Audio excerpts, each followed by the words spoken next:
ஒரு வசந்த கால காலை கிராமவாசிகள் தங்கள் அன்றாட வேலைகளைச் செய்யும்போது ரஷீத் என்ற பணக்கார வணிகர் சந்தைக்கு விரைந்தார். அவரது முகம் வெளிரியது மற்றும் அவரது கண்கள் பீதியால் விரிந்தன.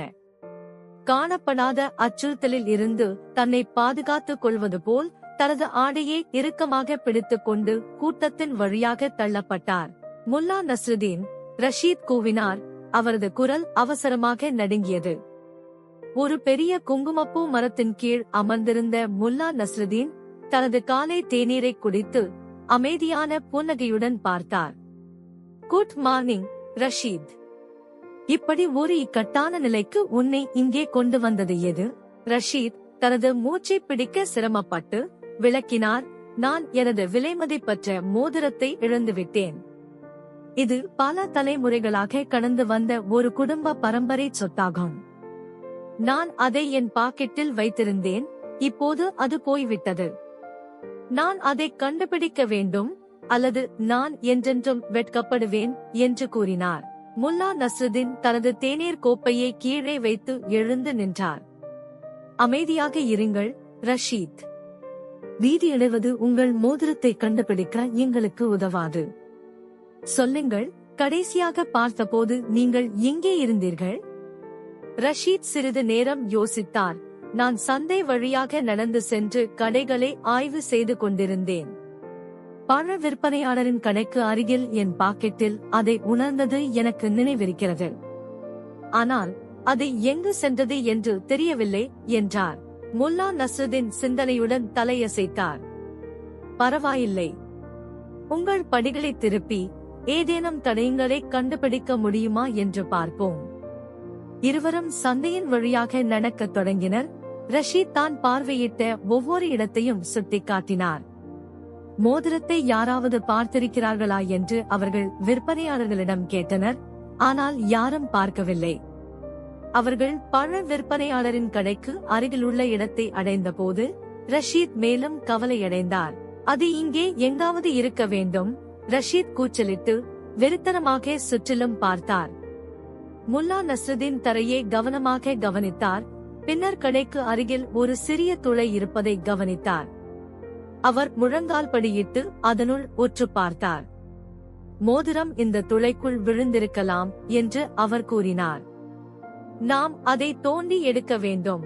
ரஷீத் தனது மோதிரத்தை கண்டுபிடிக்க ஆசைப்பட்டு உடனடியாக அருகிலுள்ள கடையில் இருந்து ஒரு மண்வெட்டியை பெற்றார். முல்லா நஸ்ருதீன் துளையைச் சுற்றி கவனமாக தோண்டத் தொடங்கினார். கூட்டம் கூடியது. என்ன நடக்கிறது என்பதை பார்க்க ஆர்வமாக இருந்தது. துளை ஆழமாக வளர்ந்தபோது முல்லா நஸ்ருதீன் திடீரென்று நிறுத்தி மேலே பார்த்தார். ரஷீத் என்று அவர் கூறினார், நாம் தொடர்வதற்கு முன் முக்கியமான ஒன்றை நாம் கருத்தில் கொள்ள வேண்டும். மோதிரம் இந்த துளைக்குள் இருப்பதை நீங்கள் உறுதியாக நம்புகிறீர்களா? எங்கள் அனுமானங்களில் சிக்கிக் கொள்வது எளிது. ரஷீத் கண் சிமிட்டினார். எனக்கு தெரியாது முல்லா. நான் அதை கண்டுபிடிக்க வேண்டும். அது இங்கே இருக்க வேண்டும் என்று நான் நினைக்கிறேன். முல்லா நஸ்ருதீன் பெருமூச்சு விட்டு தொடர்ந்து தோண்டினார். இன்னும் சில நிமிடங்களுக்கு பிறகு அவர் மீண்டும் நிறுத்தி தனது புருவத்திலிருந்து வியர்வையை துடைத்து எழுந்து நின்றார். இது வேலை செய்யாது என்று அவர் கூறினார். ஒரு வித்தியாசமான அணுகுமுறையை முயற்சிப்போம்.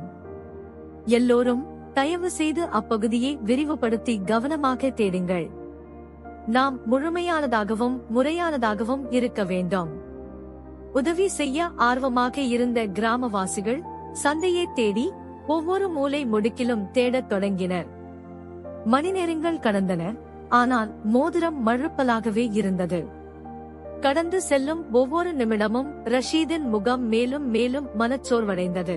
சூரியன் அஸ்தமிக்கத் தொடங்கிய போது முல்லா நஸ்ருதீன் அனைவரையும் மீண்டும் பழ விற்பனையாளரின் கடைக்கு அழைத்தார். உங்கள் அனைவரின் முயற்சிக்கும் நன்றி என்று அவர் கூறினார். ஆனால் மோதிரத்தை நாங்கள் கண்டுபிடிக்கவில்லை என்று தெரிகிறது. ரஷீத், எனக்கு ஒரு யோசனை. உங்கள் வீட்டிற்கு திரும்பி வந்து இதை பற்றி சிந்திப்போம் என்று கூறினார். ரஷீத் தயக்கத்துடன் ஒப்புக்கொண்டார். இருவரும் கிராமத்தின் புறநகரில் உள்ள ரஷீத்தின் பெரிய வீட்டிற்கு சென்றனர். உள்ளே ரஷீத் ஒரு நாற்காலியில் சரிந்தார். அவரது முகம் விரக்தியின் உருவமாக இருந்தது. முல்லா நஸ்ருதீன், நான் என்ன செய்ய வேண்டும்? அந்த மோதிரம் ஈடு செய்ய முடியாதது. என் குடும்பம் அழிந்துவிடும் என்று கூறினார். முல்லா நஸ்ருதீன் ரஷீதின் தோளில் ஆறுதல் கையை வைத்தார். சில நேரங்களில் நமது பிரச்சனைகளுக்கான பதில் நாம் எதிர்பார்க்கும் இடத்தில் இருக்காது. உட்கார்ந்து தேநீர் அருந்துவோம்.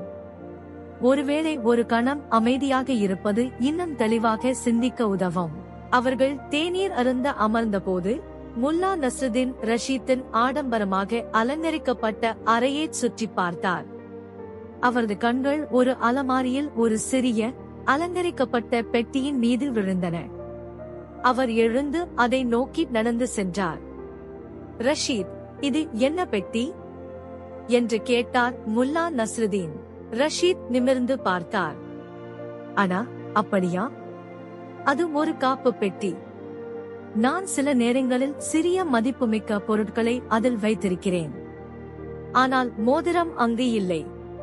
இன்று காலை அதை என் பாக்கெட்டில் வைத்தது எனக்கு நினைவிருக்கிறது. முல்லா நஸ்ருதீன் பெட்டியை திறந்து உள்ளே பார்த்தார். அவருக்கு ஆச்சரியமாக மூலையில் ஒரு சிறிய ஒளிரும் பொருளைக் கண்டார். அவர் உள்ளே இருந்து மோதிரத்தை வெளியே இழுத்தார். ரஷீத், இது உன் மோதிரமா? முல்லா நஸ்ருதீன் அதை எடுத்துக்கொண்டு கேட்டார். ரஷீதின் கண்கள் அதிர்ச்சியில் விரிந்தன. ஆமாம், அவ்வளவுதான். ஆனால் எப்படி? முல்லா நஸ்ருதீன் புன்னகைத்தார். நீங்கள் மோதிரத்தை இந்த பெட்டியில் வைத்து அதை மறந்துவிட்டீர்கள் என்று தெரிகிறது. உங்கள் அவசரத்திலும் பீதியிலும் அது பாதுகாப்பாக இருந்தபோது அது தொலைந்து விட்டதாக நீங்கள் நினைத்தீர்கள். ரஷீத் மோதிரத்தை எடுத்தார். அவரது கைகள் நடுங்கின. நன்றி, முல்லா நஸ்ருதீன்.